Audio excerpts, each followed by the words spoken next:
Hi, everybody. This is Joe Firestone. I'm your host for Empowering Democracy. And tonight's topic is But Dump the Corruption. And we'll be covering the fundraising of Kevin McCarthy, Steve Scalise, also Robert Aderholt of Alabama, also Steve Womack.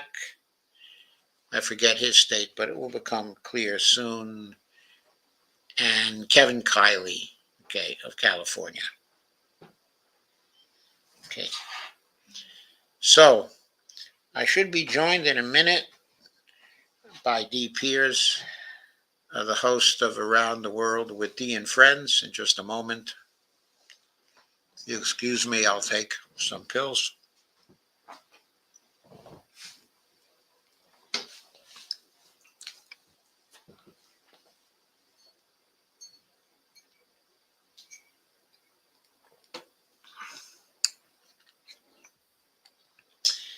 And there is Dee right now. Hello. Hi, Dee. So how you doing, Joe? Well, I'm trying to calm down. I know, right? I mean, I was really ripping it during your stream. Yes, I thought you would, And especially moving to that topic. I think I was shooting my blood pressure up.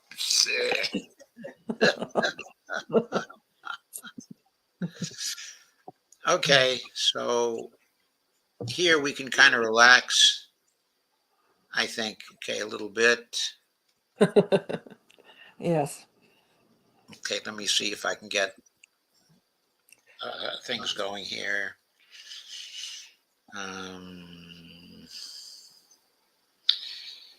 Okay, we're going to get going with the kingpin of them all.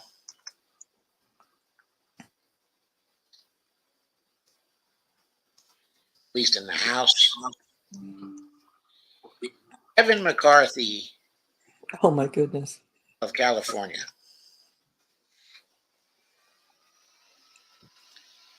And Kevin, of course, is from California District number 20. And here is the Open Secrets summary data. Okay, you got to put it up on the screen. For Kevin McCarthy, yes, I know. To remind you. I know I got to put it up on the screen, and I shall. Thank you. Okay. Lana just says, "Hey all, did you get my message?" Hey all, did we get your message? I don't think we got your message. But what was your message, Lana? Okay, let us see. Okay, let's see. Did we get your message? Did you get my message? No, I don't think we got your message. So I'm going to go back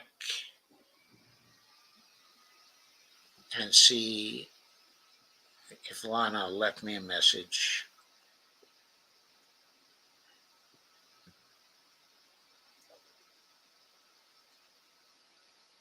No, I don't see a message from Lana. Maybe she left it on Facebook. Let's see. Did we get a message from Lana? I'll have to look. Oh, wait a minute. Maybe she sent me a telephone message. Nope, I don't have one on my phone. So I guess I have to conclude we definitely did not get Lana's message. Oh, she says it's a phone message. Yeah, I'm looking at my phone. I didn't get a phone message either. Unless I got it some time ago. Yeah, I do have a message here. Yes, it is from Lana. It was at 3:18. So I'm not sure I ought to play the message now because I don't know what she said. Okay, anyway, I did not get her message at 3:18. I don't know why. I think that we were I know why. We were out cleaning the windows of our car and putting in windshield washer fluid at 3:18. That's why. That's why we didn't get your message, Lana. So anyway, going back to Kevin McCarthy, we have summary data for his campaign. Kevin McCarthy raised more money than any other congressperson we've examined thus far, including Nancy Pelosi and let me see if somebody else is calling. No.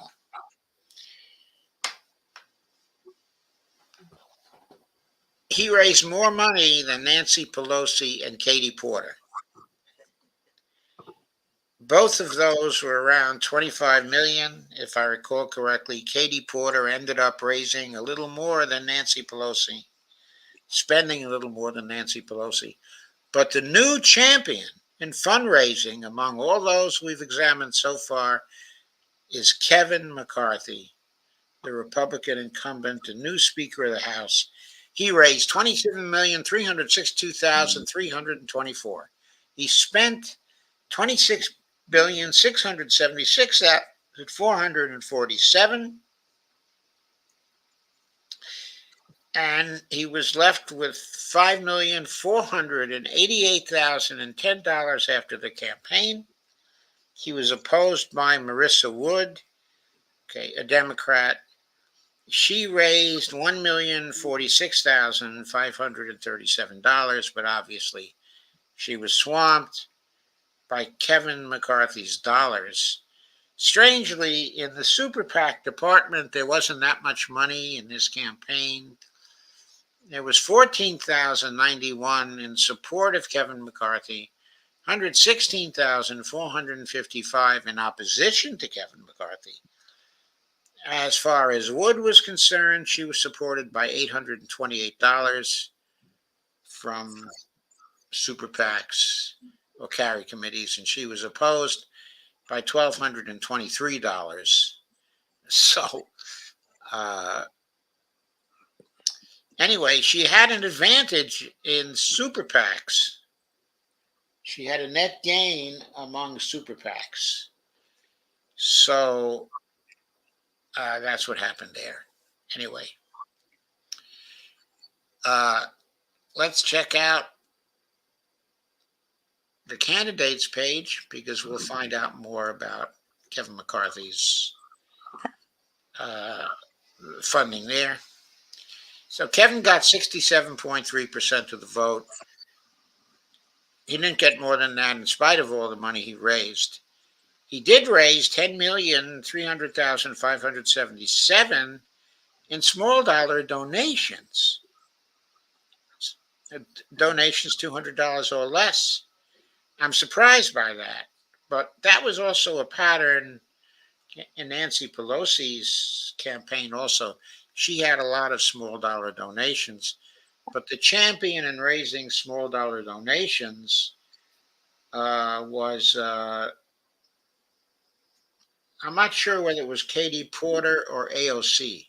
AOC raised a huge amount in small dollar donations. But Kevin McCarthy got $10,300,577 in small dollar donations. In large individual contributions, he also got $9,803,309.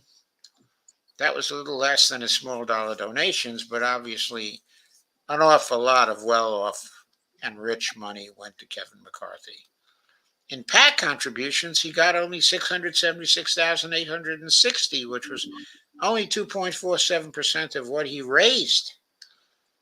But he also got 6,851,577 in other category donations. That was 24.05% of what he raised. And that's not, what's in that category is not disclosed by Open Secrets.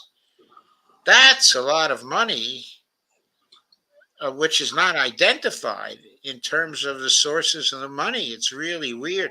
I have not seen with anybody else among all the progressive candidates or all the regular Democrats we've covered so far. I have not seen a person have $6.5 million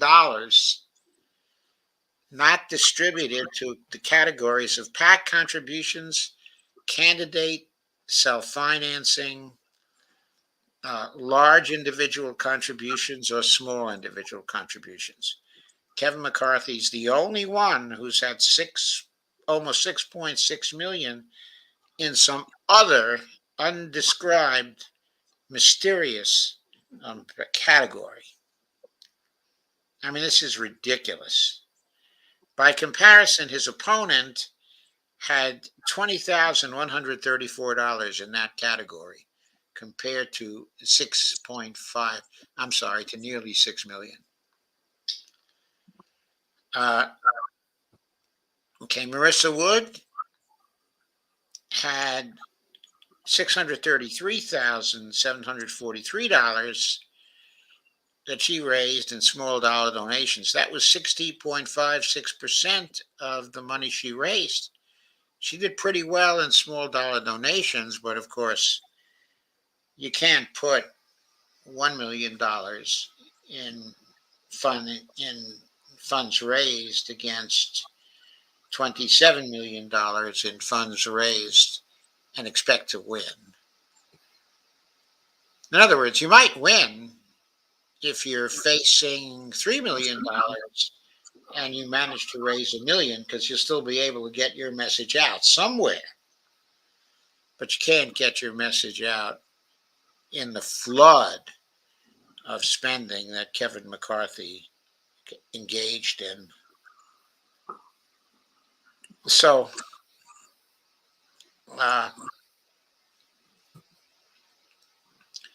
okay, what was interesting was, in terms of quality of disclosure, this is a category we haven't looked at with almost any other candidate because it hasn't been important. But with respect to Kevin McCarthy, of the disclosure he did, which was not extensive at all. First of all, he disclosed only altogether $58,000 worth of contributions. And even with that $58,000, $11,225 was not disclosed at all. That was 19% of the $58,000.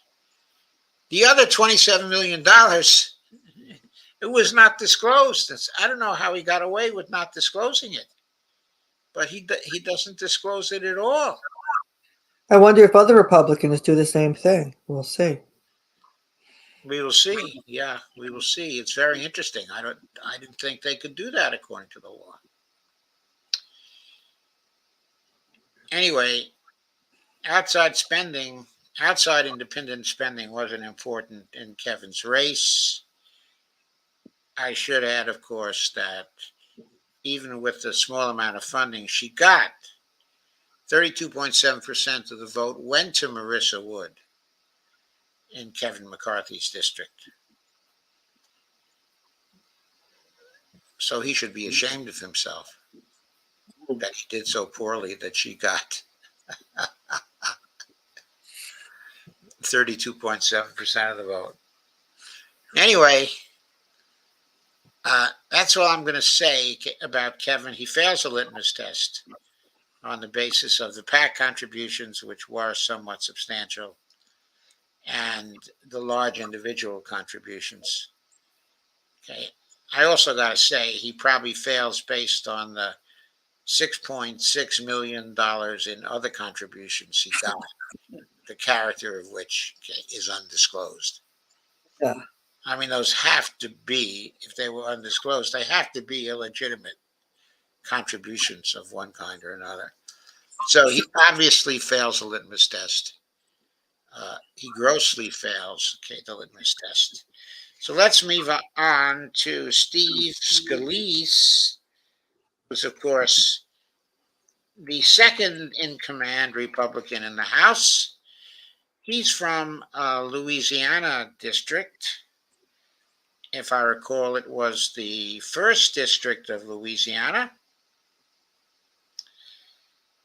I didn't have to recall. It was right there. It came up on my screen. Okay. Am I now sharing that, by the way? Yes, you are. It looks great. Oh, it tells me I'm sharing that. Well, that's cool. So Steve Scalise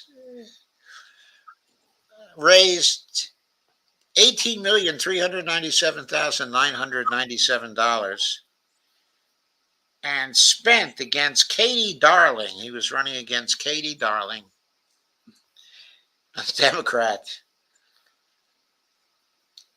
He spent $19,963,517 against Katie Darling, and he was left with $4.6 million cash on hand coming out of that race. Okay. Poor Katie Darling raised only $150,000, spent $145,000, and was left with $4,304 for future races. There was a libertarian by the name of Howard Kearney who ran in this race also, but Open Secrets had no data on that candidate. There wasn't much outside spending. There was $8,689 in support of Steve Scalise, so super PACs were not involved in this race, in other words.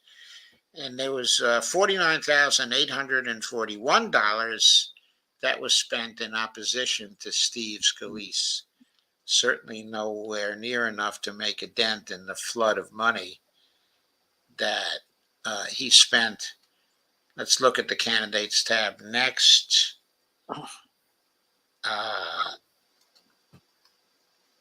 There we go. I'm still sharing that, right? Yes, you are. 72.8% of the vote went to Steve Scalise,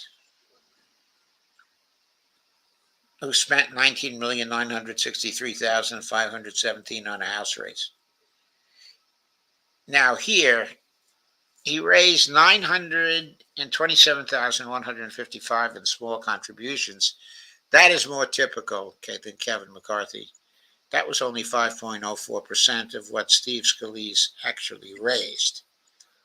In large individual contributions, oh my God, here's that other category again. In large individual contributions, he raised $2.6 million in large individual contributions. That was 14% of what he raised. 14%, closer to 14%. PAC contributions, he raised $279,900, 1.52% of what he raised. So he's disqualified on the basis of those two categories, and he fails the litmus test also. But again, there's that other category which is undisclosed. What is in that other category? And look at how high the percentage at 79.25%. Yes, which translates to $14,580,000. So he fully disclosed much more of his contributions, or I guess he reported it. 99.27% of those contributions of the 16,536,582 was disclosed.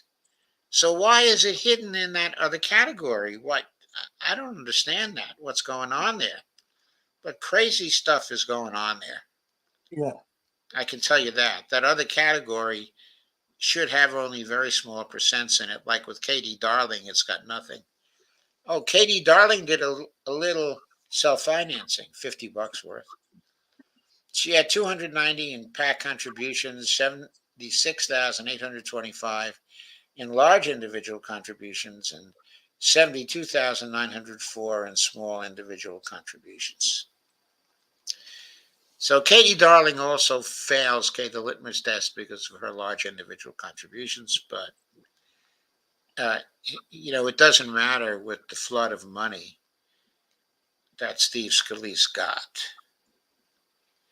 Okay, it really just 19,963,000, almost 964,000 spent on a house race. Are they crazy? And it's amazing. Katie Darling got what you get, 27.2% of the vote, 25.2% of the vote. So Steve Scalise should be ashamed of himself. Probably should be. Yeah, that he only got 72.8% of the vote. I mean, how is it that Katie Darling, with so little money, got more than 1% of the vote? Anyway, very interesting. So,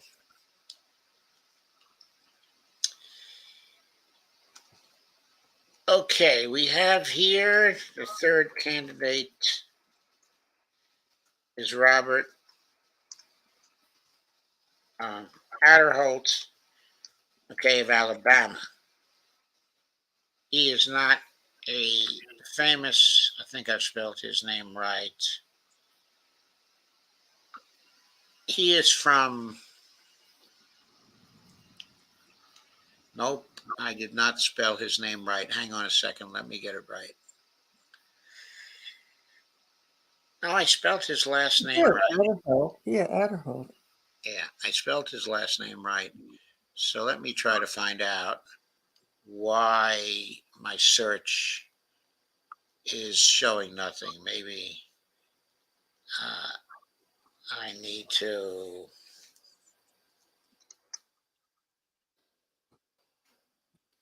search by his last name.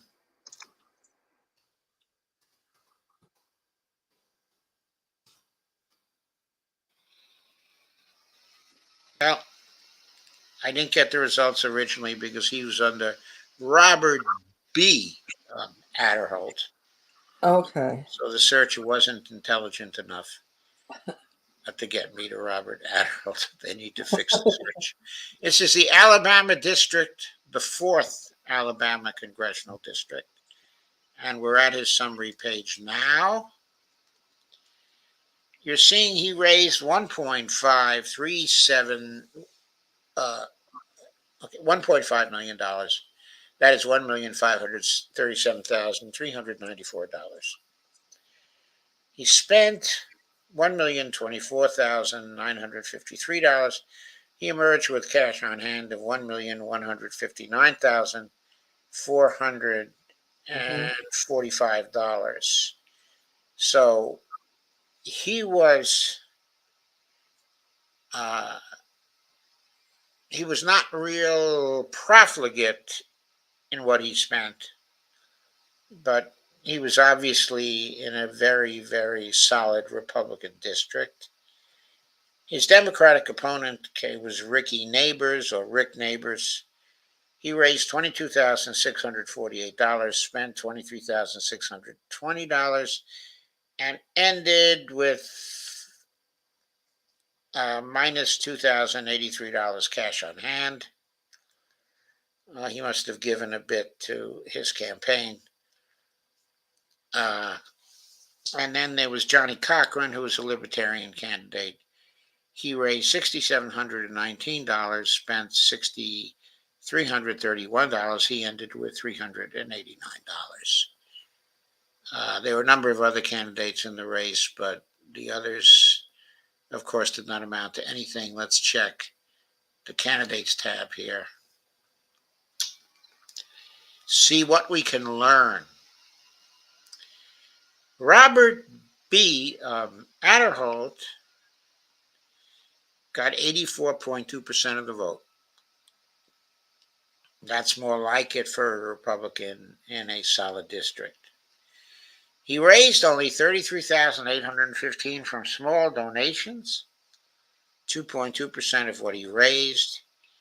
He raised $811,886 from well-off people, large individual contributions, that is. That was 52.81% of what he raised. He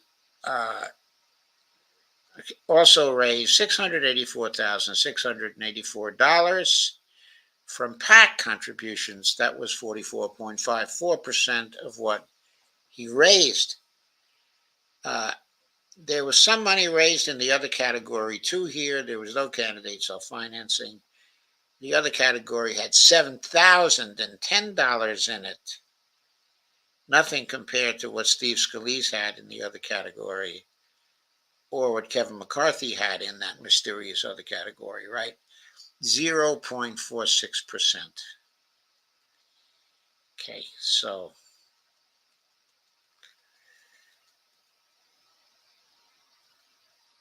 okay, I'm going to look at the what the PAC category has to say here for Robert Aderholt's. What you'd expect: almost no labor PAC money, $7,000. Business PAC money, $607,890. Ideological PAC money, $74,293. That is what you'd expect from a Republican candidate. But as we know, more and more Democratic candidates have a similar profile to this in their PAC fundraising. Heavily business, rather little from labor, and a decent amount from ideological PACs. On the Democratic side, we've seen that pattern again and again.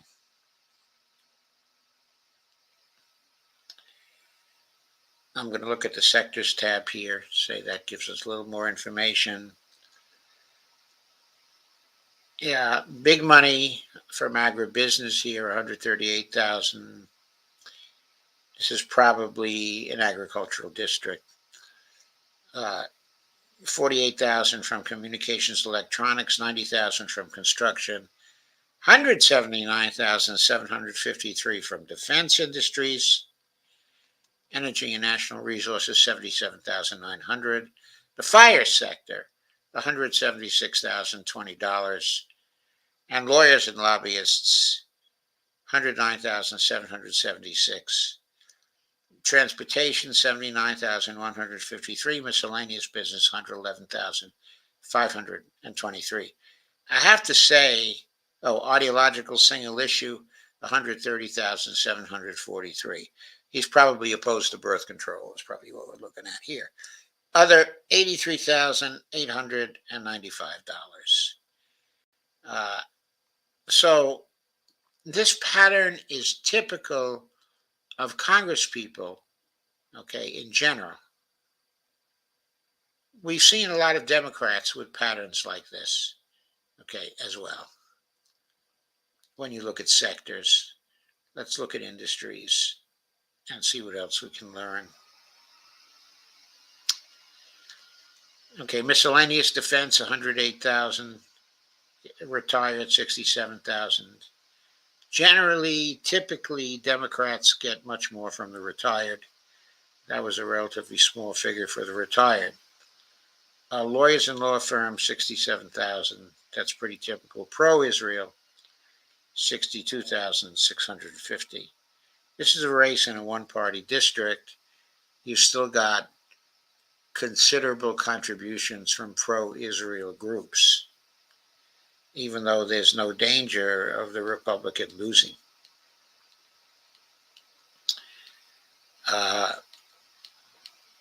Anything else notable here?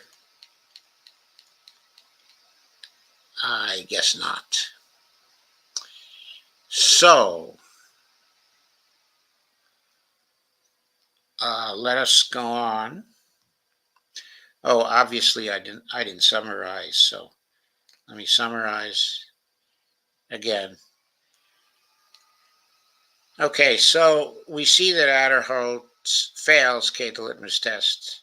It took $811,886 from large individual contributions of more than 200. That's mostly well-off people and rich people who give in that category. And then there were PAC contributions of 684,684, very substantial PAC contributions.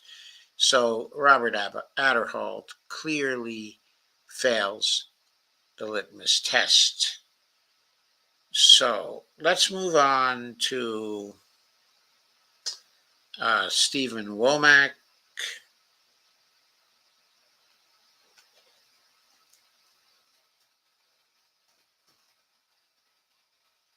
I'm just say Steve. I think he goes by Steve. If I don't get any results, I'll call him Stephen. How's that? Arkansas District 3.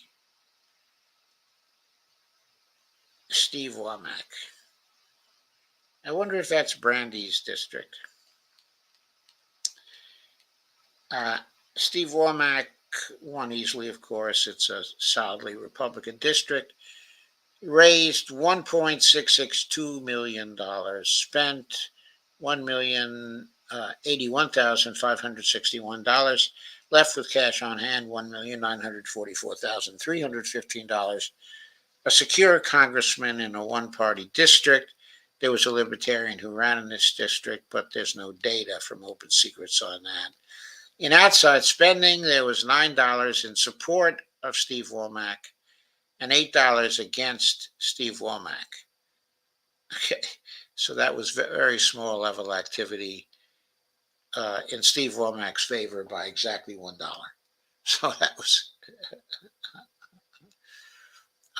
kind of interesting. Steve Womack obviously bites the dust based on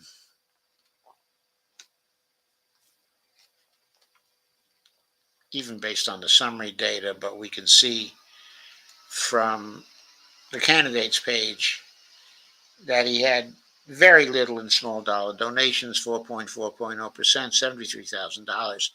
Large individual contribution, $666,692. That was 40% of what he raised. PAC contributions, $887,778, 53.4% of what he raised. There was a little money in the other category, $35,057. Obviously, Steve Womack fails the litmus test. If we want to look at the PACs, we see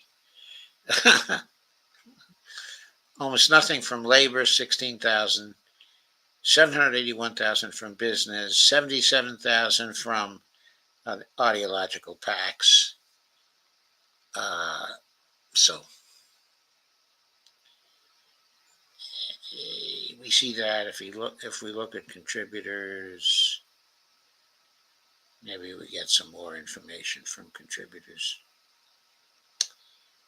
Top contributors. APAC, $32,900. APAC.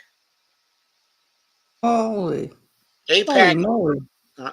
Giving money to some nondescript guy in Arkansas. Crazy.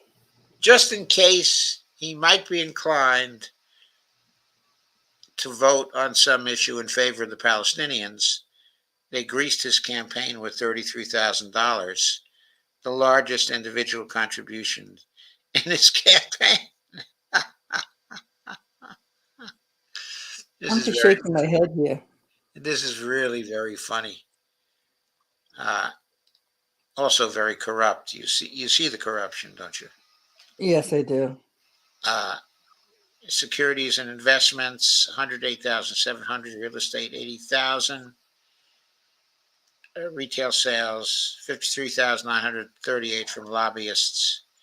Retired people, 235,000. Actually, quite typical of profile you saw for lots of Democrats, especially the conventional Democrats. Pro-Israel groups gave them $34,183. Very interesting. But we already see from the candidates tab that he fails a litmus test on grounds of PAC money and large individual contributions. So let's leave Stephen Womack and let's go to the last candidate in this race, Kevin Kiley. I shouldn't say in this race, but the last candidate we'll cover tonight. Kevin Kiley, a Republican from California. California District 03. And here we have our summary data page.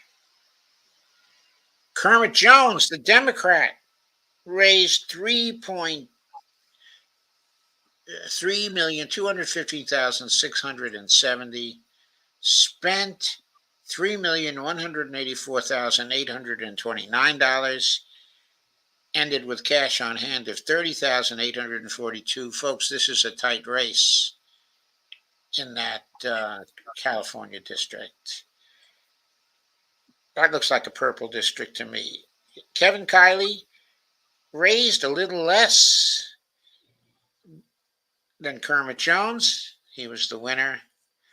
He raised $3,190,568. He spent a little less, $3,151,594. Ended with cash on hand of $38,973. That was a very tight race. Outside spending by candidate. Here we go. Kevin Kiley got $331,245 in supportive outside spending, and only $5,500 in outside spending opposed to him. Democratic candidate Kermit Jones got $103,883 in support of him, but 97,000 opposing him. So he had only a net gain of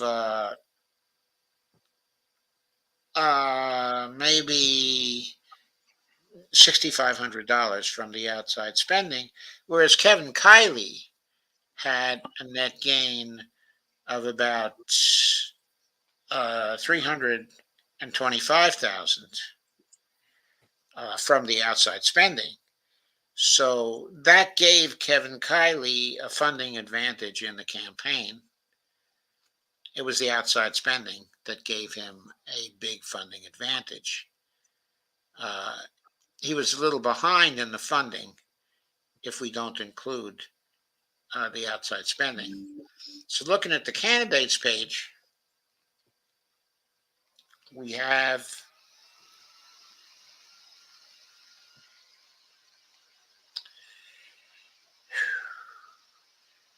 Kermit Jones ended with 46.4% of the vote, and Kevin Kiley got 53.6% of the vote. So it wasn't that close, but it was 7 points, roughly. Kevin Kiley had 703,289 in small individual contributions. That was roughly 22% of what he raised. Large individual contributions, he had $2.1 million. That was 66% of what he raised. He had PAC contributions of $339,331. So he fails the litmus test based on his PAC contributions. Also his candidate self-financing, which sort of counts as a contribution by a rich person to this campaign, $6,592. And then there was that mysterious other category of $39,314, which is not that important in this campaign, but still somewhat important. So Kevin Kiley fails, the litmus test. The most interesting thing is probably about this race is probably going to be in the outside spending, which we're going to look at in more detail right now. So we've summarized what the outside spending was already. We don't have to look at the summary. We have to look at the outside group spending money in this race. The American Academy of Ophthalmology spent, which is a 501c group, spent $40,647 in outside spending supporting Kermit Jones. The American Association of Orthopedic Surgeons, which is a PAC, spent $32,512 in outside money in favor of Kermit Jones.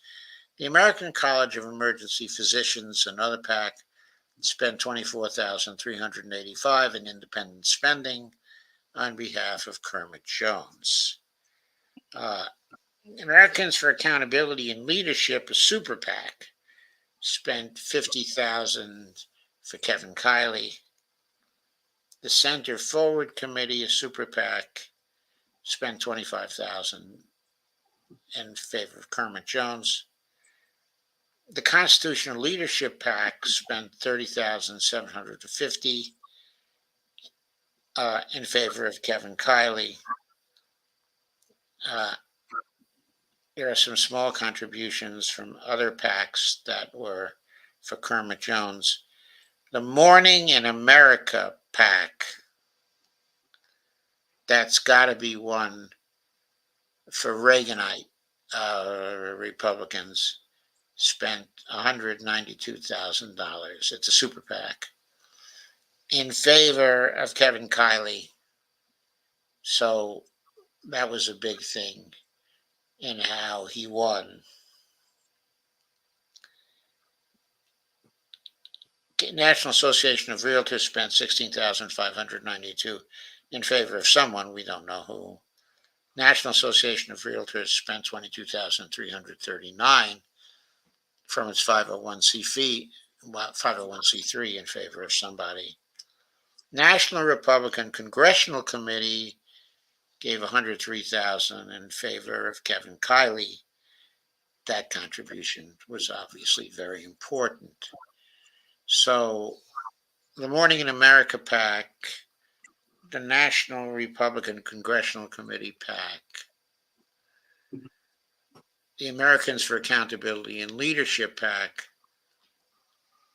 and the Constitutional Leadership PAC provided the larger contributions that were helpful to Kevin Kiley in his coming out on top. There was also the U.S. Concealed Carry Association for Saving Lives. The super PAC gave $81,000 to Kevin Kiley, or in support of Kevin Kiley, I believe, recognizing that these were all independent expenditures.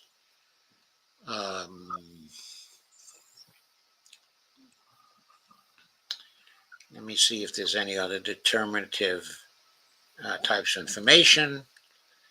When we look at PACs for Kevin Kiley, we see less labor contribution than we do for Kermit Jones. But in both cases, we see a lot of ideological PAC contributions for both candidates. We see very little labor contributions for Kevin Kiley, more for Kermit Jones, but not real large support for Kermit Jones from labor either.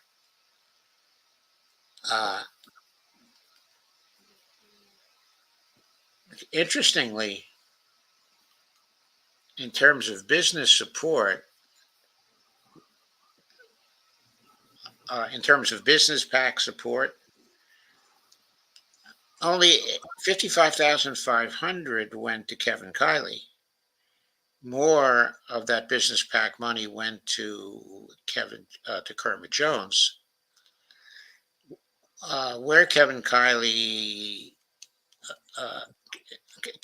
did well in ideological money, 114,299, but Kermit Jones did better, 197,643. Okay, in that money. So that was interesting. I'm going to look some more about this. There's something here I think we still have to uncover. Looking at the. Oh, here's old Kaiser Permanente gave 191,174 to Kermit Jones.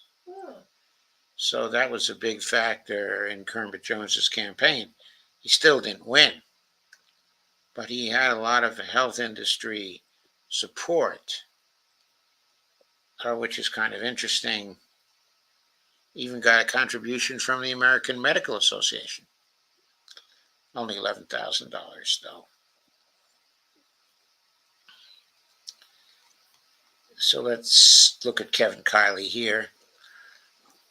Allworth Financial, $17,400. Pacific Coast Companies, $14,500. APAC, $13,500. Solaire Community Builders, $13,300. There was a lot of relatively small dollar contributor money that went to Kevin Kiley, like 10,000, 15,000, 9,400, 6,900. There was a lot of that money for Kevin Kiley. Oh, there was, what was there?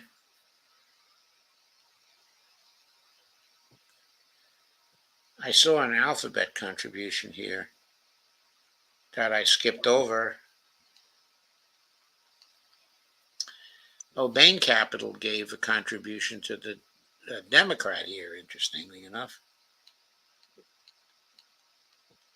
Where was that alphabet contribution? About 9,000 from Alphabet for Kermit Jones, not for Kevin Kiley. So that was kind of interesting. I'm still missing, there's something here I'm missing in relation to Kevin Kiley. Maybe it'll pop out from one of these other tabs. Health professionals gave 449,280 to Kermit Jones, and retired people 444,000 to Kermit Jones. So that's what I'm missing. Lawyers and law firms, $89,782. Securities and investment, $114,000. Education, $124,271.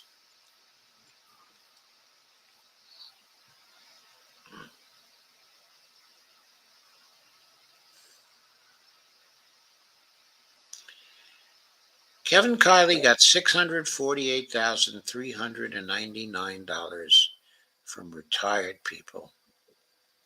I wonder how he did that. And 159,300 from real estate. 129,188 from Republican conservative groups. 75,299 from leadership PACs.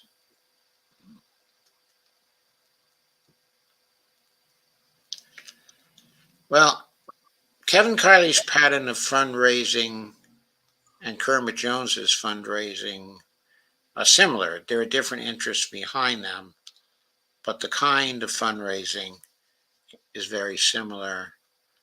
Both fail the litmus test when we look at the pattern. Okay, contributions. Small contributions for Kermit Jones were $703,000, 22% of what he raised, but large individual contributions dwarfed that at $2.1 million, 66% of what he raised. And PAC contributions were 10%, actually 11% of what he raised, $339,331. He also had some self-financing of $6,592. So he fails the litmus test on grounds of the PAC contributions and the large individual contributions. Kevin Kiley, the winner of this race, with 53.6% of the vote, at 748,974 in small individual contributions. He did well in that area too. But he had $2.166 million in large individual contributions, and he took $175,400 in PAC money, 5.5% of what he raised. And he had 99,562 in that other category, which I'm sure hides some things. Anyway, I think he fails the litmus test on large individual contributions and PAC contributions. So to summarize, the first 5 Republican candidates that we see here, the first 5 of those bite the dust.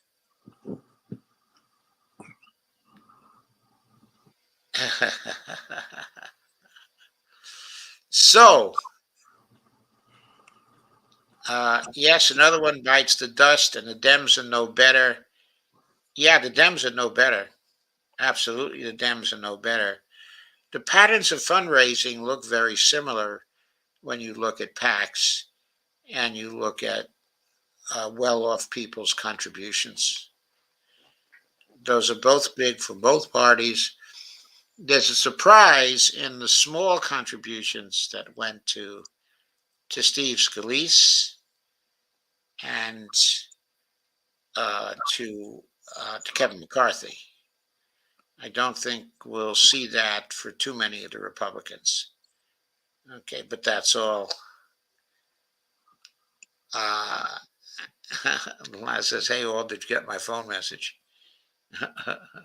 I don't think I'm all, but anyway. Oh, I can play Alana's phone message, so I'll play it. If I can play it, I'll play it. Okay, I didn't want to embarrass Lana. Hey, Joe, it's Lana. Today is Tuesday. I'm just getting out of the dentist. Finally got this crown done. Oh, Lord. I'm so glad to have that finally done. But anyway, listened to RFK's Jr.'s speech today. I wondered if you caught that. He said a bunch of stuff I agree with, a couple things I don't. Said, he disagreed with shutting down during COVID. Anyway, but, I know he's got a problem with the vaccine, so he didn't really go into that, but he did say that he disagreed with the whole shutting down thing. And, of course, then the thing about, the federal debt and that we're borrowing from China. So I was screaming at my phone while I was getting ready to go to the dentist. But anyway, but he also said a lot of good stuff. He absolutely said that, the CIA and the FDA and all these agencies have been, taken over by, other interests. He wants to, decouple that. That's not how he put it, but, I agree with that. I think we all do. Alluded to Medicare for all. He said our healthcare system is ridiculous, and we spend twice as much and get half as much. Something along those lines. Obviously talked a lot about his father and a lot about his family. You know, I mean, I just expected that. I didn't expect to like as much of what he was going to say as I did. You know, there's still a couple things that were a little cringy, but you know, I think we need to start paying attention to him, I guess is what I'm trying to say. And I kind of wanted to get your take on what he said today. It was kind of a long speech, but Dennis Kucinich introduced him, and of course I've got mixed feelings about him too. Heart's in the right place, but totally doesn't get the econ piece. All right. Anyway, so I'm going to carry on here, and I hope everything's good on your side, and we'll chat later. All right. Bye-bye. Okay, so that was Lana's message to me. Okay, I haven't gotten a chance to listen or watch the RFK announcement yet. I tried to watch it, but the coverage from whoever was streaming, I think it was Sabby. It was very hard to actually catch the message. So I turned to something else, and I did not watch it. Okay, earlier today. Okay, you should check out Dee's stream, because in the latter part of Dee's stream, okay, I don't have the exact time, we said a lot about the relationship of Dump the Corruption to RFK's campaign. And we said a lot about the relative importance of working for and supporting campaigns from RFK, okay, and Marianne Williamson, compared to working for and supporting the Dump the Corruption campaign. So if you haven't caught that, then please do watch the video of Dee's stream from 8 to 9, okay, there tonight. Okay, it started out with coverage of Palestine, and then moved to coverage, okay, of AIPAC, and from then on,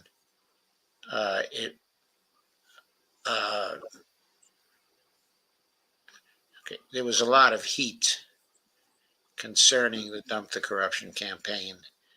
Yes, you were very heated up. Right, and some addressing of the RFK campaign. So, okay, so anyway, you probably want to take a look at that. Okay, I was looking at it not from the standpoint. Yes, I can send it to you, Lana. Huh? Yeah, Lana says, Dee, will you send it to me? Yes, Lana, I will. Yeah. I can send it. Steve said, play Lana's message, please, so I did. Okay. Steve smashed the like button. Steve said, 84%. Geez, yeah, real one-party district.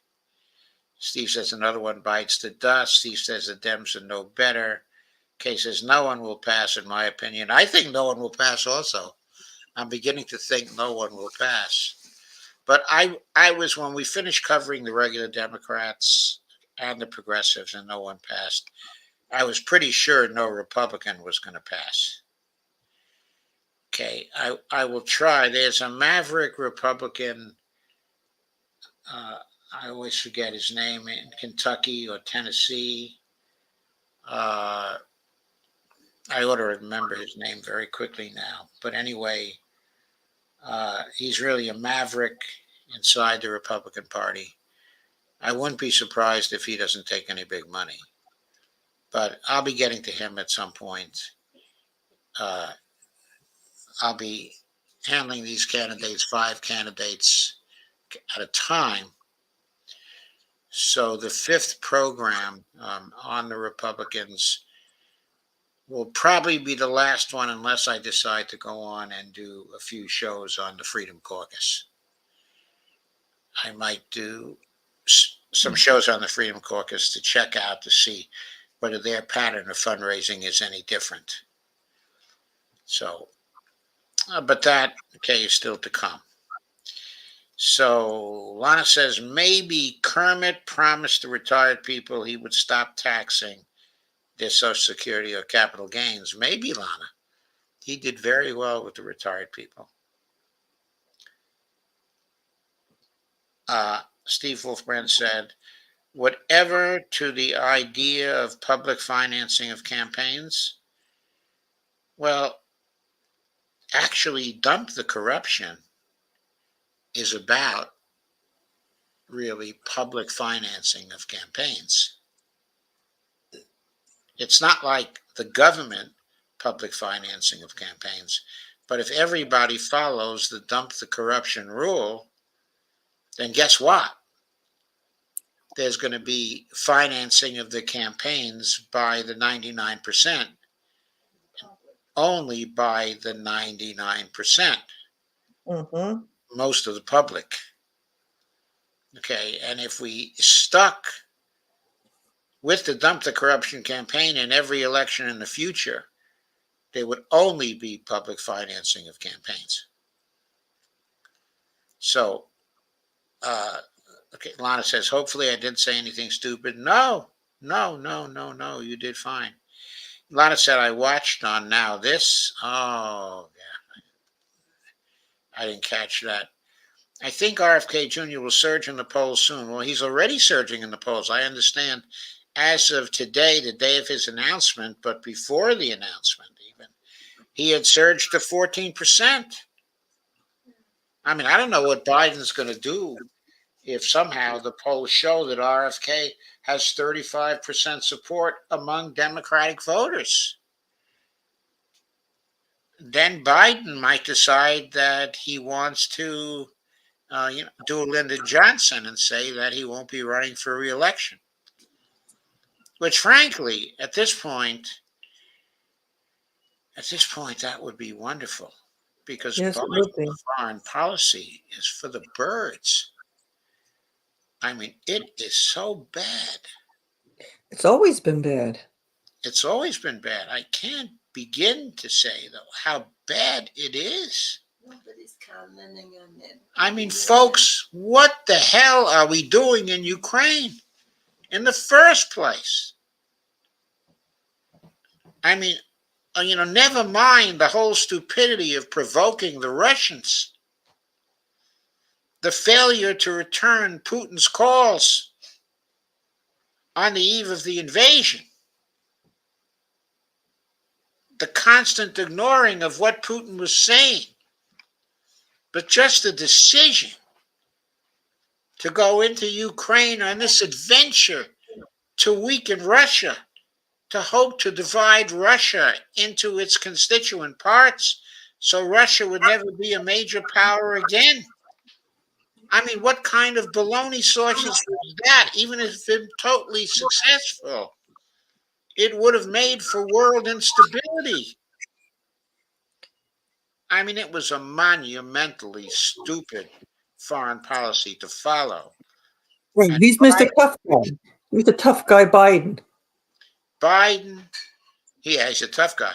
He should get rid of his foolish team of, as Ray McGovern calls them, sophomores.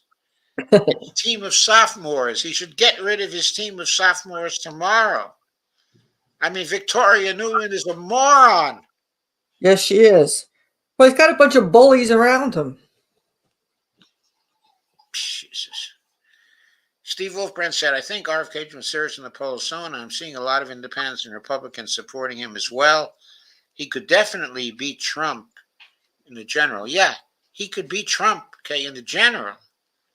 But can he beat Hakeem Jeffries? I know he's not running against Hakeem Jeffries, but the point is, can he beat Congress people like Hakeem Jeffries so progressives win those seats?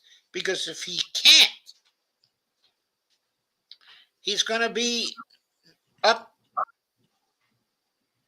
the river without a paddle.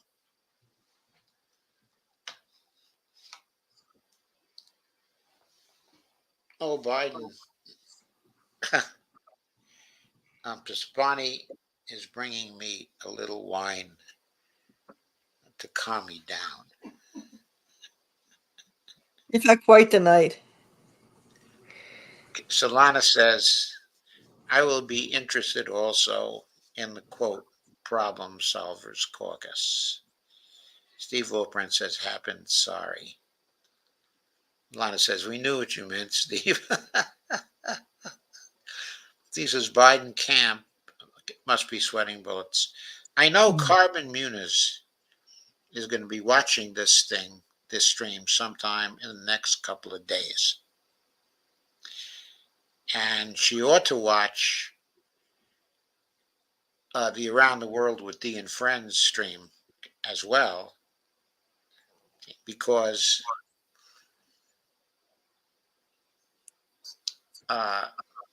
she keeps talking about me turning into the Hulk.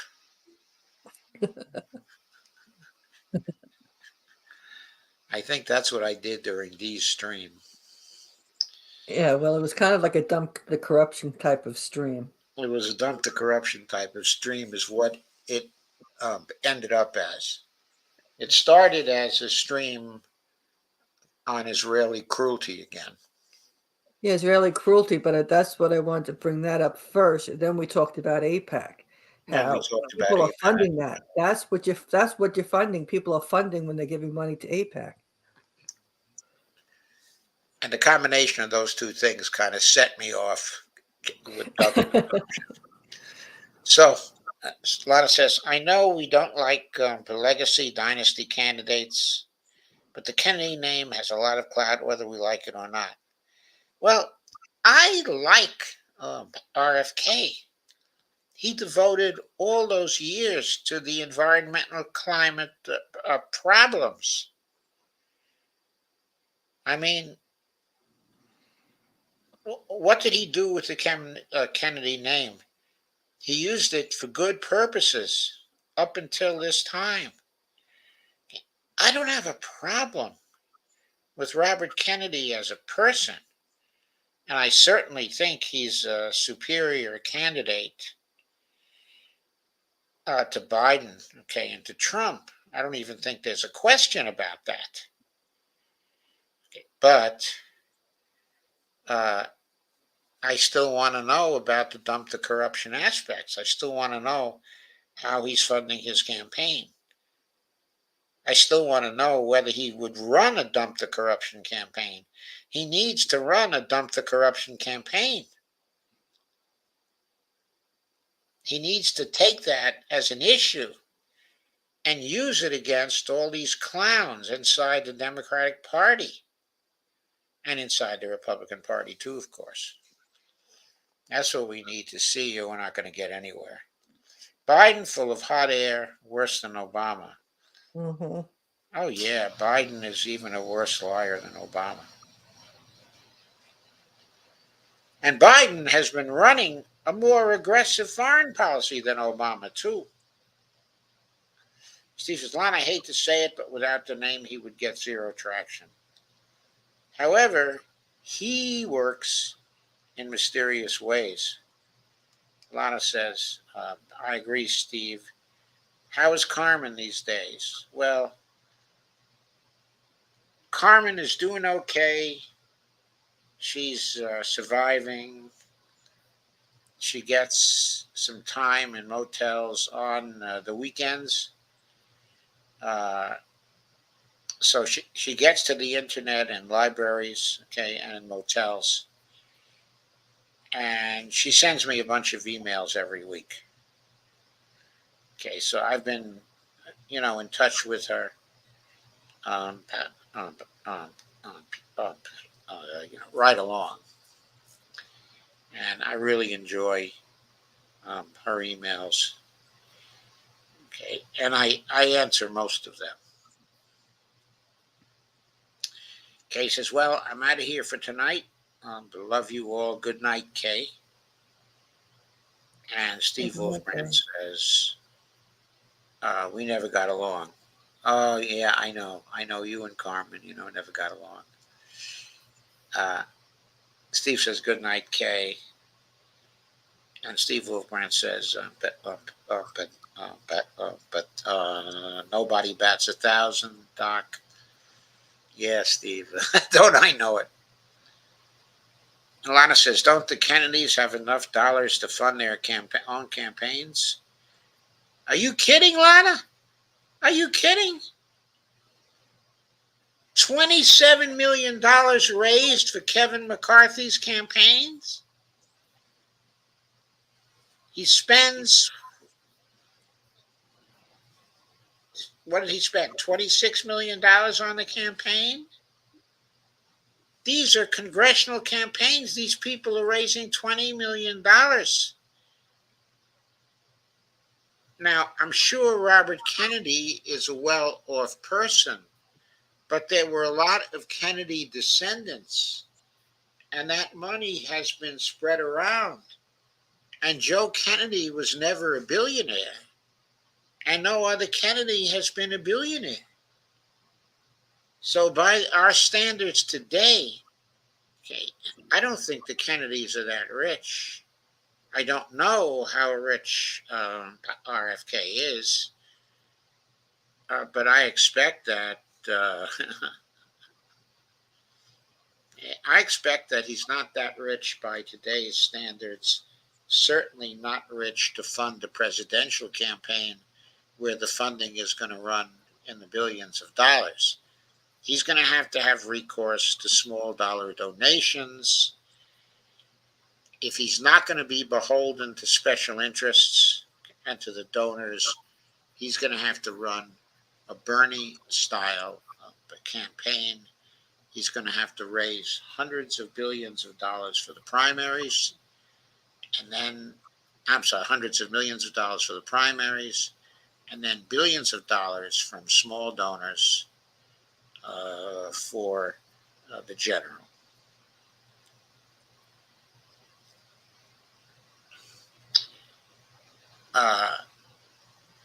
And Lana asks, is she homeless? Yeah. Yeah, she's been homeless actually right along. Yeah, she is. And she has been.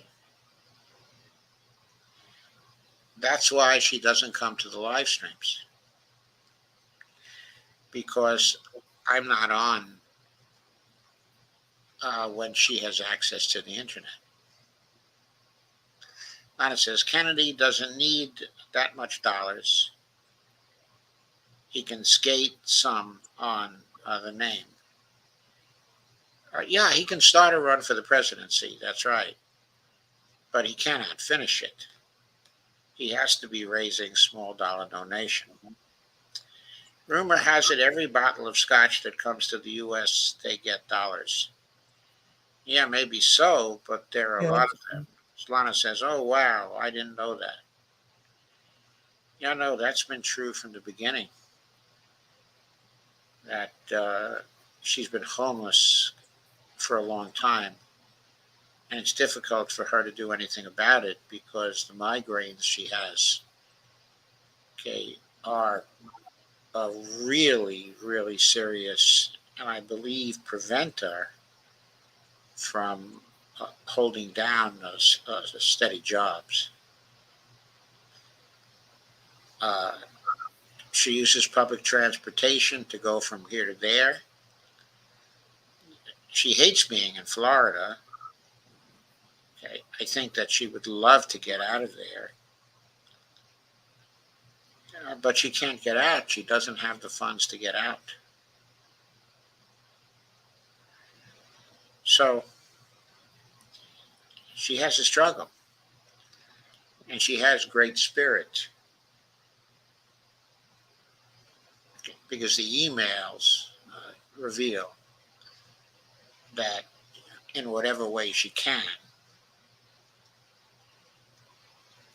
she is fighting.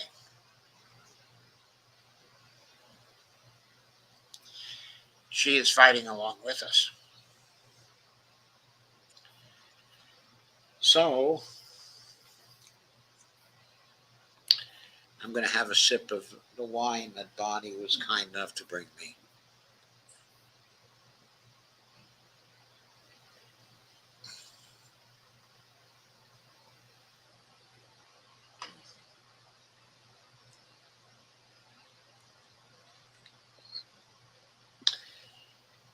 I think that she's in the southern part of Florida where the weather is the warmest. I think she's in Miami, around that area. Yeah, I thought she was too. She needs the public transportation and she needs the warmth because if a homeless person gets stuck outside, you know, very important that it's warm.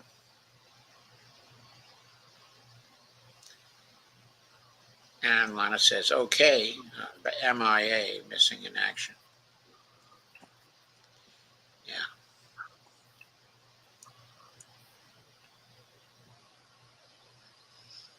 It's a shame our country is the way it is. There's no reason for it. I agree.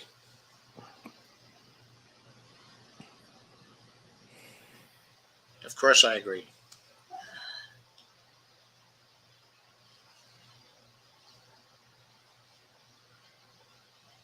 You know, we run around the world acting like jerks. And here, our own people, you know, don't have homes, there's lack of health care, there's so many issues. And then we run around the world acting the way we do.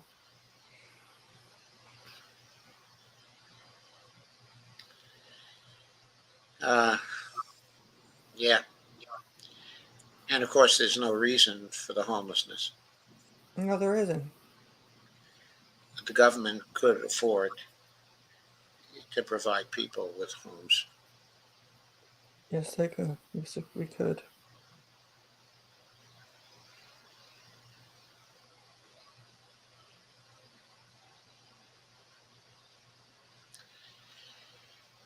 Okay, so RFK needs to learn some MMT, huh?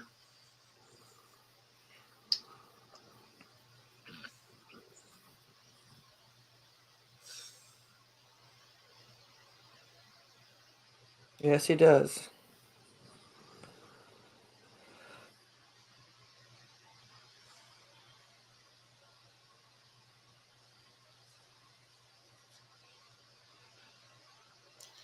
Steve Wolfbrand says maybe a GoFundMe, okay, is in order. Mary Ann had. Yeah, maybe a GoFundMe is in order. Lana says, yes, he does. Does Mary Ann want Medicare for all? Marianne says she wants Medicare for all. She said that in her last run, and then she kind of switched for a while.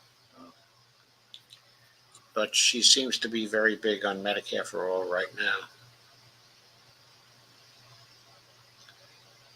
Lana says, I would pitch in a little, Steve. I'm laid off, so got to be careful here until I get a new job.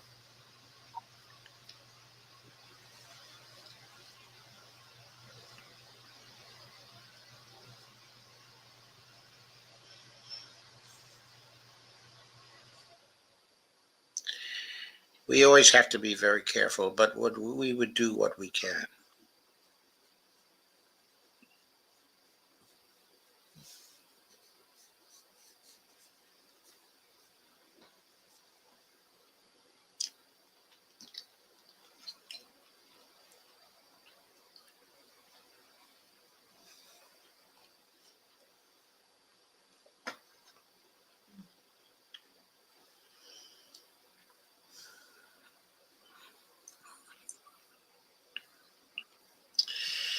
Okay, folks, I think it's time to end for tonight. I want to remind you tomorrow we'll be talking about the impact or our reactions to the end, okay, of neoliberalism.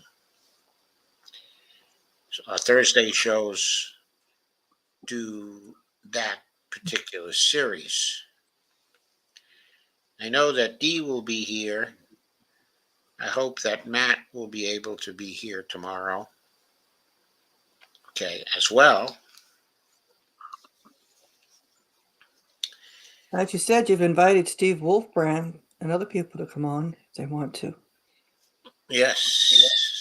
Yes, we do have a standing invitation for Steve to come on if he would like to.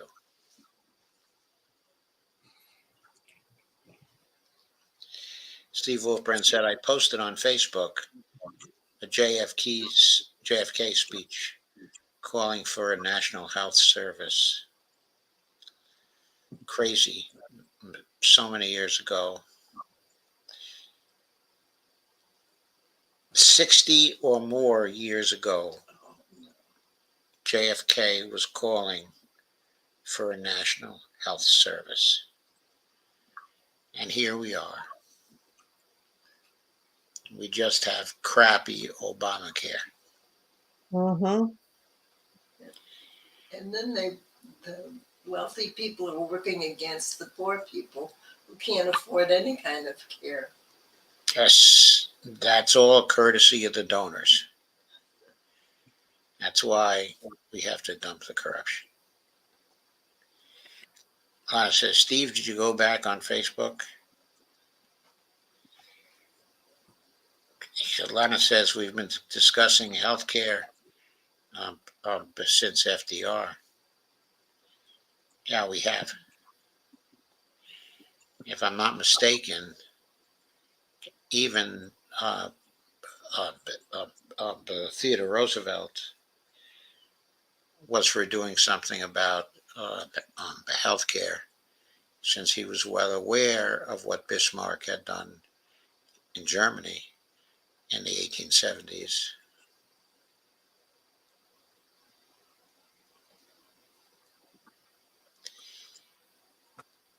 Steve says, yeah, Lon, I got a new account, lost all 3,000 friends, though. Old Bernie friends.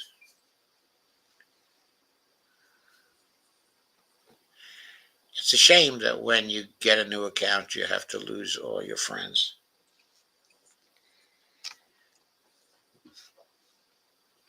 Okay, on Twitter, Pepper Oceana got off Twitter for a while, gave up her old account. She had something like 24K followers or something like that. So now she's back on it. And in fact, I think she signed on as a volunteer, okay, for RFK. But her Twitter following now is much, much smaller. I think it's just 1,000 or something like that. And Lana said, sent request. We may have some friends, okay, in common.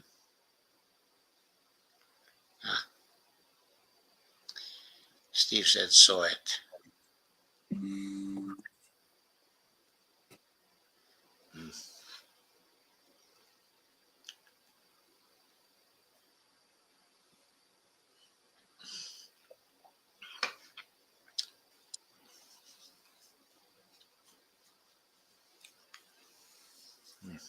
Why is bad?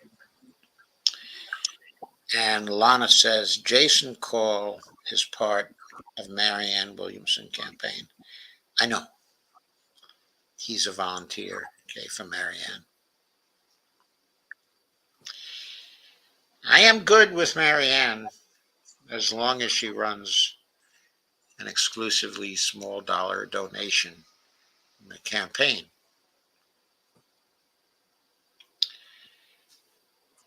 And as long as she develops a lot better foreign policy chops than she has now.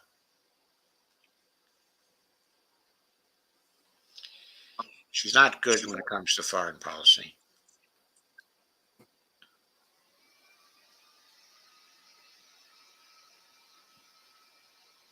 No, she's not.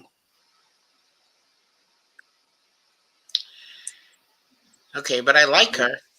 I mean, you Oh, know. I like it too. I've read books of hers and everything else. I really like her.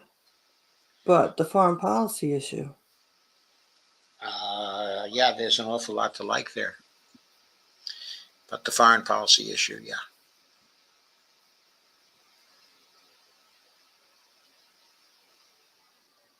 You know, I bought books of hers and everything else, but I can't, you know, support her.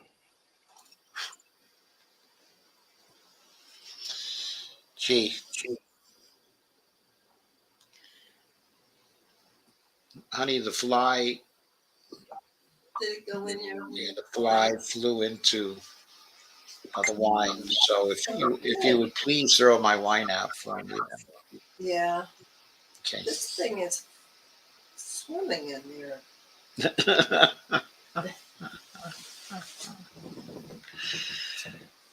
You can swim down the drain. No, okay. Also, do not refill my wine. I'm okay with the tea. Okay, thanks. So,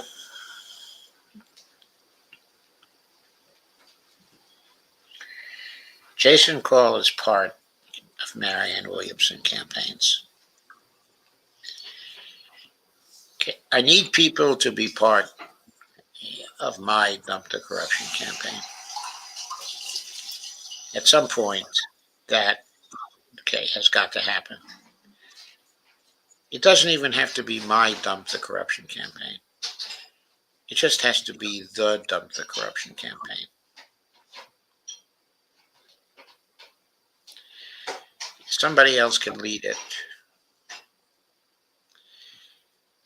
As long as they're willing to go with the rule, I'm happy.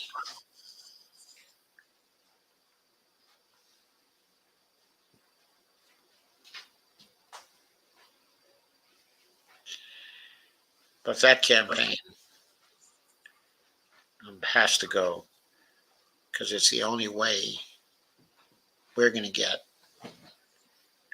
the things we need for the public purpose. Exactly, because what we're doing all the times, we're talking about, you know, healthcare for all. We talk about the climate. We talk about foreign policy, the homelessness, people without food. We talk about so many issues. Well, we can't get anything done unless we get rid of the corruption. You dump the Congress. You dump all the people that are taking the corrupt money, the corporate cash.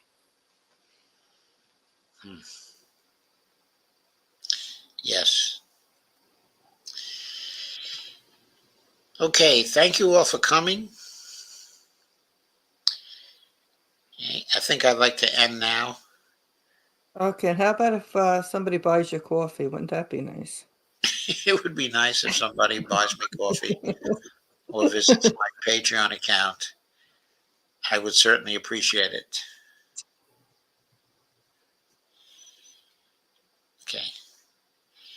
But thank you all for coming. And Lana says, I still keep beating the drums about voting in the primary. People skip the primary, okay, and it's ridiculous. Yeah, I think I'm going to have a show on that, Lana, on how important the primaries are, because they're huge for dumping the corruption. Huge for dumping the corruption. Oh, Steve yes. Wolfbrand says, good night, friends. Good night, Steve. And good night, Steve. I guess I'm going to say good night, fam. Yes, good night, family. Yes. Good night, everybody. I think And it'd be we good to have Lana on your show. Lana should pop on. well, I think Lana has always had an invitation from me to pop on going back for years. But I think at this point she's going to be very cautious. Oh, yeah, she's looking for a job, yes. She's looking for a job. And of course, in her industry, it may be important not to have a high profile in That's the true. progressive politics area. So, yeah. Anyway, thanks, Lana, for coming, and thank you all for coming. Yeah. Thank you and good night. Yeah, Lana says I show up on the phone. Yeah, you do, Lana. Mm. You always show up on the phone. Okay, I love you all. Thank you for coming. Yes, see you tomorrow. Good night. Good night. And I'll see you tomorrow too, Dee. Yes, you will. 8 p.m. Eastern